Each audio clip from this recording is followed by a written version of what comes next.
नमस्कार विद्यार्थियों। आज हम संघीय कार्यपालिका यानी कि राष्ट्रपति पर चर्चा करेंगे। भारत का एक राष्ट्रपति होगा। संविधान के अनुच्छेद 52 से और 53 में ये लिखा हुआ है कि भारत का एक राष्ट्रपति होगा और संघ की कार्यपालिका शक्ति राष्ट्रपति में निहित होगी और वह इसका प्रयोग इस संविधान के अनुसार स्वयं या अपने अधीनस्थ अधिकारियों के द्वारा करेगा। भारतीय संविधान के अध्याय 5 में अनुच्छेद 52 से लेकर अनुच्छेद 62 तक राष्ट्रपति की पदस्थिति, निर्वाचन प्रक्रिया, पदावधि इनके बारे में वर्णन किया गया है। संविधान में कहा गया है कि संघ की कार्यपालिका शक्ति राष्ट्रपति में निहित होगी, जिसका प्रयोग वह अपने अधीनस्थ अधिकारियों के माध्यम से करेगा। वास्तव में भारतीय राष्ट्रपति का जो पद है वो एक अलंकारिक महत्व का है। वह अमेरिकी राष्ट्रपति की भांति वास्तविक शक्तियों का उपयोग नहीं करता है। उसकी स्थिति ब्रिटिश सम्राट से मिलती जुलती है, थोड़ी सी उससे अधिक मान लें। डॉक्टर अंबेडकर ने इस संबंध में कहा था कि भारतीय संविधान में राष्ट्रपति की वही स्थिति है जो ब्रिटिश संविधान में सम्राट की है। वह राज्य का प्रधान है, वह राष्ट्र का प्रतिनिधित्व करता है, वह राष्ट्र का प्रतीक है। प्रशासन में उसका स्थान औपचारिक प्रधान का है। ये अंबेडकर के द्वारा कहा गया था। अब बात देखें कि राष्ट्रपति पद के लिए योग्यताएं क्या होंगी।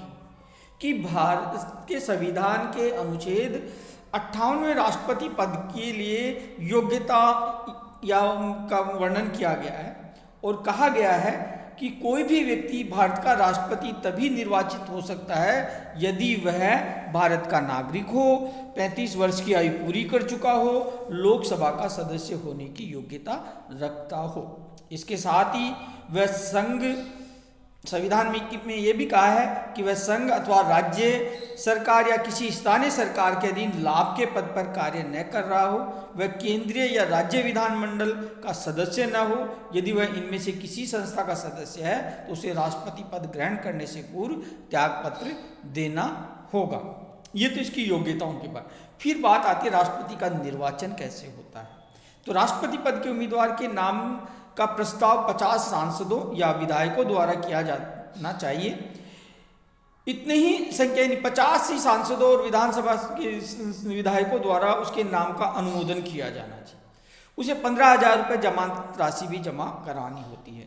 संविधान द्वारा राष्ट्रपति के निर्वाचन के लिए अप्रत्यक्ष पद्धति को अपनाया गया है कि संविधान के अनुच्छेद 54 में ये कहा गया है कि राष्ट्रपति एक निर्वाचक मंडल द्वारा निर्वाचित होगा।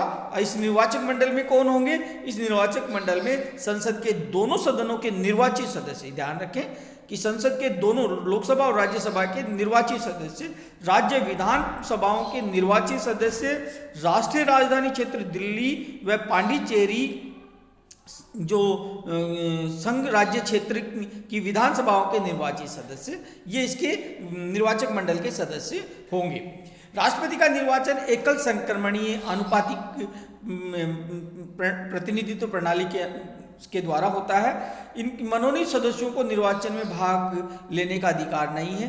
कुल वैध मतों का स्पष्ट बहुमत प्राप्त होने वाले उम्मीदवार को राष्ट्रपति निर्वाचित घोषित किया जाता है। तो एक निश्चित निर्वाचित कोटा निर्धारित किया गया है जो वैध मतों के आधे से अधिक होता है। निर्वाचक मंडल के सदस्य अपनी वरीयता व्यक्त कर सकते हैं।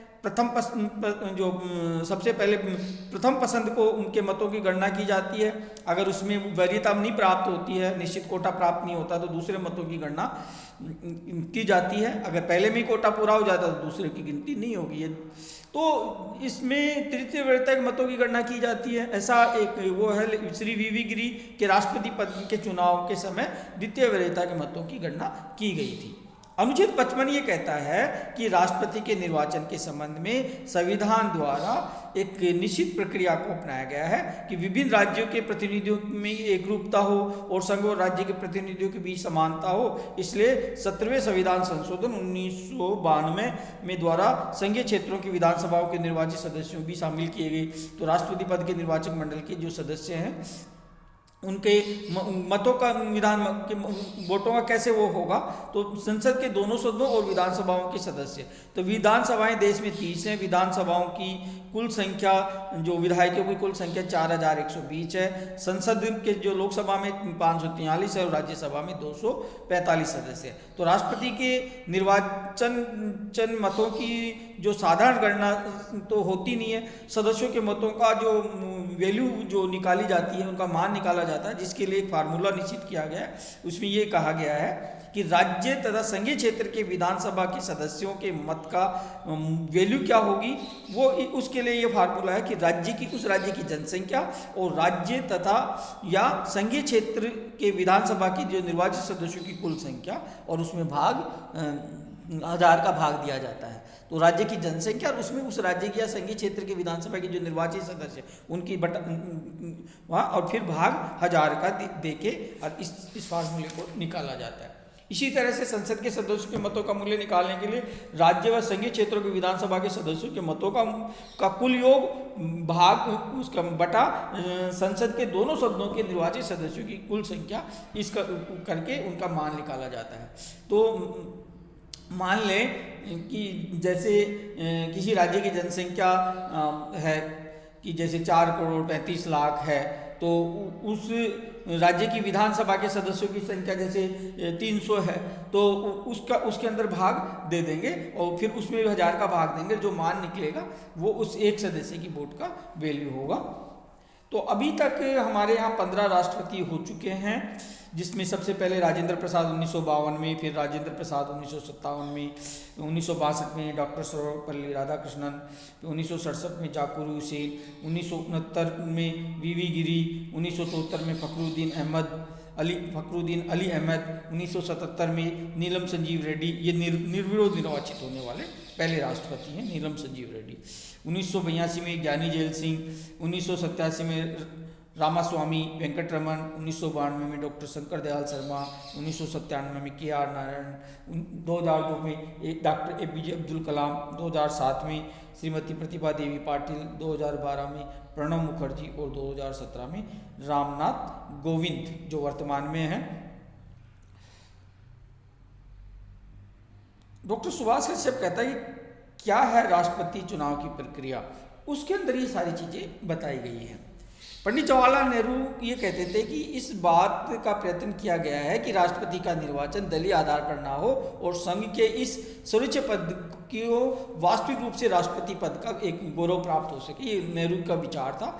राष्ट्रपति का जो निर्वाचन है प्रत्यक्ष पद्धति से किया जाने के पीछे यही कारण था कि संसदीय प्रणाली में अध्यक्ष नाममात्र का प्रधान होता है, जो प्रत्यक्ष निर्वाचित प्रणाली के अनुकूल नहीं होगा। पंडित नेहरू ने इस पर भी टिप्पणी की थी कि यदि आप राष्ट्रपति को बालिग मताधिकार के आधार यानी वयस्क मताधिकार के आधार पर निर्वाचित करते हैं और उसे वास्तविक शक्तियाँ समर्पित नहीं करते हैं तो ये बात असंगत होगी। इसलिए प्रत्यक्ष निर्वाचन पद्धति को अपनाने के पीछे राष्ट्रपति को जो एक तो क्योंकि उसके पास शक्तियाँ नहीं है नामात्र का, दूसरा उसको दलगत राजनीति से ऊपर उठकर कार्य करने के लिए ये किया गया था। राष्ट्रपति निर्वाचन पद्धति जो प्रथम यह दोष है कि यदि कोई निर्वाचक मंडल के सदस्य अपनी वरीयता व्यक्त न करें तो यह साधारण बहुमत पद्धति ही रह जाएगी। दूसरी दोष यह है कि राष्ट्रपति को एक दलगत राजनीति से अलग रखने के लिए यह विशिष्ट निर्वाचन पद्धति अपनाई गई थी, पर वास्तव में दलों के प्रभाव को नकारा नहीं जा सकता। जिस राजनीतिक दल का बहुमत केंद्र व राज्यों में होगा उसी दल के व्यक्ति राष्ट्रपति चुना जाता है। ये हम देखते आए हैं। राष्ट्रपति पद के लिए कितने प्रत्याशी खड़े हो सकते हैं? यदि एक या एक से अधिक राज्य के विधानसभाओं की भंग हो तो क्या स्थिति होगी, निर्वाचन कैसे होंगे? तो ये सारी कुछ चीज़ें हैं जो राष्ट्रपति पद के निर्वाचक में दलगत राजनीति या दलगत उनके प्रभाव को दिखाई देती है। अब बात आती है राष्ट्रपति की पदावधि कि संविधान के अनुच्छेद 56 के अनुसार राष्ट्रपति के कार्यकाल त्यागपत्र और महाभियोग के संबंध में चर्चा बताया गया। उसमें राष्ट्रपति अपने पद ग्रहण से 5 वर्ष तक पद धारण करता है।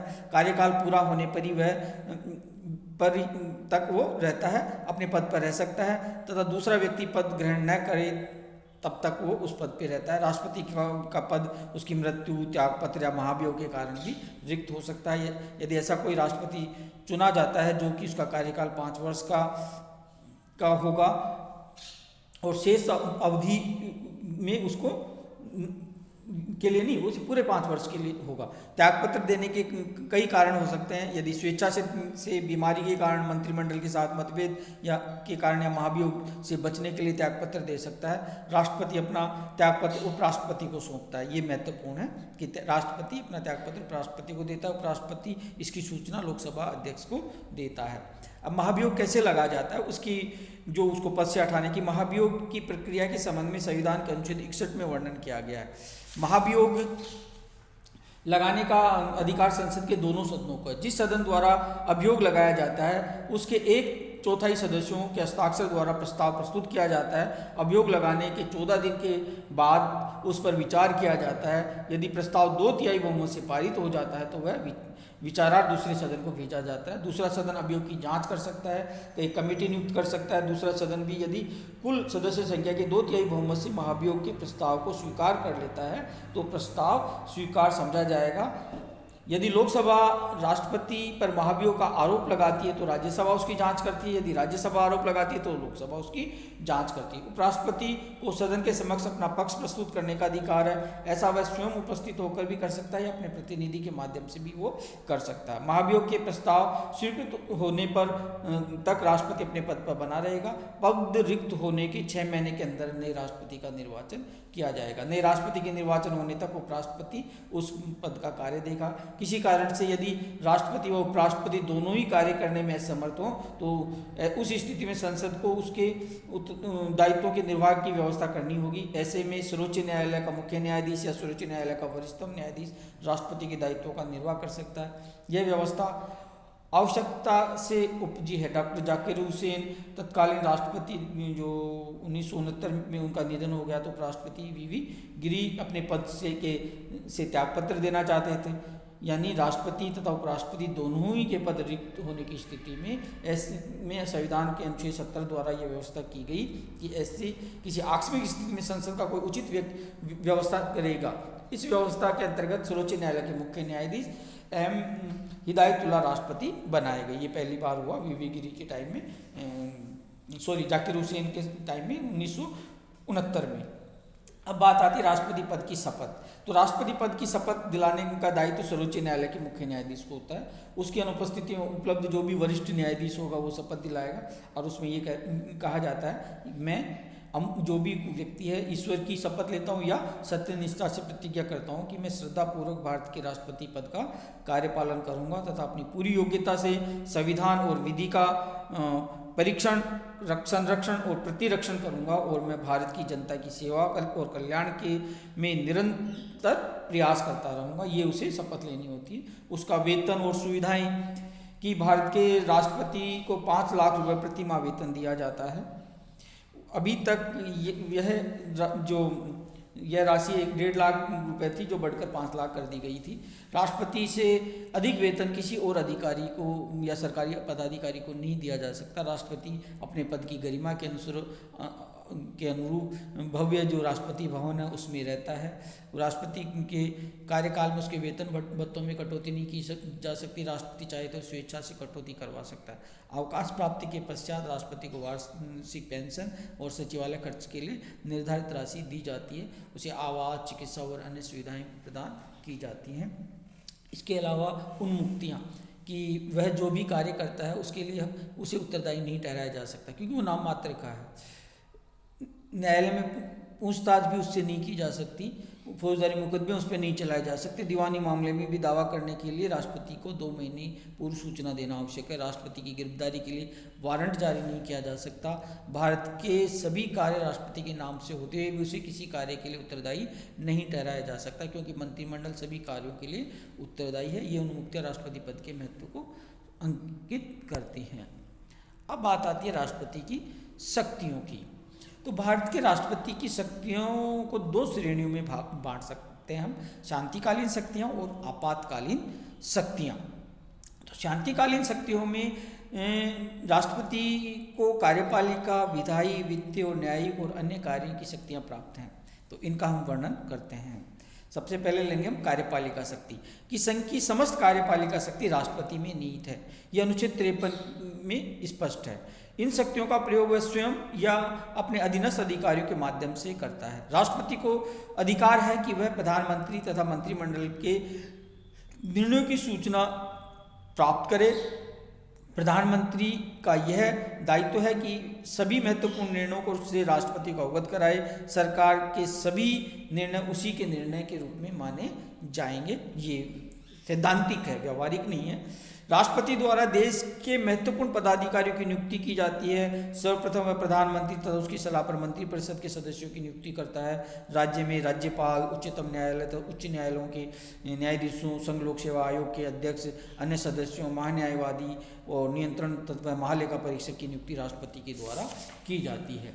चुनाव आयोग, वित्त आयोग, राजभाषा आयोग, अनुसूचित जाति जनजाति व पिछड़ा वर्ग आयोग, अंतर्राज्यीय परिषद के अध्यक्ष व सदस्य राष्ट्रपति द्वारा नियुक्त किए जाते हैं। लेकिन ये सभी नियुक्तियां प्रधानमंत्री और मंत्रिमंडल की सलाह पर ही की जाती हैं। राष्ट्रपति द्वारा इन पदाधिकारियों को पदच्युत भी किया जा सकता है। वह राजदूतों व राज्यपालों को वापस बुला सकता है। जांच आयोगों का प्रतिवेदन प्रस्तुत होने पर संघ लोक सेवा आयोग के सदस्यों को भी पदच्युत कर सकता है। संसद द्वारा यदि राष्ट्रपति को विशेष संबोधन प्रस्तुत किया जाए तो वह न्यायाधीशों को भी पदच्युत कर सकता है। प्रधानमंत्री की नियुक्ति में सामान्य स्थिति में राष्ट्रपति का कोई महत्वपूर्ण अधिकार नहीं होता है। लेकिन यदि किसी दल को इस लोकसभा में स्पष्ट बहुमत नहीं प्राप्त होता है, स्पष्ट जनादेश नहीं प्राप्त होता है या आकस्मिक रूप से प्रधानमंत्री का पद रिक्त हो जाता है, तो उस स्थिति में राष्ट्रपति अपने स्वयं विवेक से निर्णय ले सकता है। तो ये बहुत सारी चीज़ें हैं, तो ये इसमें ये उसमें आएगा। इसके अलावा संविधान के अनुच्छेद 78 के अनुसार प्रधानमंत्री का यह दायित्व है कि वह राष्ट्रपति को मंत्रिमंडल के निर्णयों से अवगत कराए। यदि राष्ट्रपति किसी प्रकार की सूचना चाहता है तो प्रधानमंत्री को सूचना प्रदान करना होता है। केंद्र शासित प्रदेशों और कबायली क्षेत्रों का प्रशासन राष्ट्रपति के क्षेत्राधिकार में आता है। वह उन क्षेत्रों के लिए भी प्रशासन नियुक्त करता है। वह दूसरे राज्यों के राज्यपाल को इस क्षेत्र का प्रबंध भी सौंप सकता है। इसी तरह से राज्य सरकारों को निर्देश देने का कार्य राष्ट्रपति के द्वारा किया। नियंत्रण व समन्वित करने और राज्यों में परस्पर विवादों को निपटाने, अंतर्राज्यीय परिषद के गठन तर राष्ट्रपति राज्यों की राजनीति में महत्वपूर्ण भूमिका निभा सकता है। उसके द्वारा किसी संघीय विषयों का प्रशासनिक राज्य सरकार को सौंप सकता है। इसके अलावा राष्ट्रपति द्वारा विभिन्न प्रकार के नियमों तथा विनियमों का निर्माण किया जाता है। संसद के दोनों सदनों की संयुक्त बैठक, सर्वोच्च न्यायालय के अधिकारी व कर्मचारियों की नियुक्ति, संघ व संयुक्त लोक सेवा आयोग के सदस्यों की संख्या, नियंत्रण और महालेखा परीक्षकों के कार्य, उच्चतम न्यायालय के न्यायाधीशों की तदर्थ नियुक्ति आदि के संबंध में नियमों विनियमों के निर्णयों की शक्ति राष्ट्रपति को प्राप्त है। राष्ट्रपति भारत की सशस्त्र सेनाओं का प्रधान सेनापति होता है। वह जल, थल व वायु सेना के सेनाध्यक्षों की नियुक्ति राष्ट्रपति द्वारा ही की जाती है। राष्ट्रपति सुरक्षा समिति का अध्यक्ष होने के नाते वह उनके निर्णयों को के अनुसार युद्ध व शांति की घोषणा भी करता है। अपने अधिकारों का प्रयोग वह कानून के अनुसार करता है। रक्षा, युद्ध व शांति संबंधी शक्तियाँ संसद के पास हैं। संसद की स्वीकृति से ही राष्ट्रपति युद्ध की घोषणा व सेना के प्रयोग कर सकता है। राष्ट्रपति की सेना के प्रधान होने के का अर्थ है कि सेनाओं को नागरिक सत्ता के अधीन रखा जाना। और कार्यपालिका शक्ति में अंतिम अंतर्राष्ट्रीय मामलों में राष्ट्रपति देश का प्रतिनिधित्व करता है। राजदूतों की नियुक्ति, दूसरे देशों के राजदूतों को प्रमाण पत्रों को स्वीकार करना राष्ट्रपति का दायित्व है। सभी संधियां, समझौते राष्ट्रपति के नाम पर किए जाते हैं, जिसका संसद द्वारा अनुमोदन होना आवश्यक होता है। तो ये मैंने कार्यपालिका शक्ति बताई। आगे अपन विधायी शक्तियाँ, वित्तीय शक्तियाँ और और आपातकालीन शक्तियों की हम यहाँ बाद में चर्चा करेंगे। और राष्ट्रपति की वास्तु की स्थिति क्या है उस पर भी चर्चा करेंगे। धन्यवाद।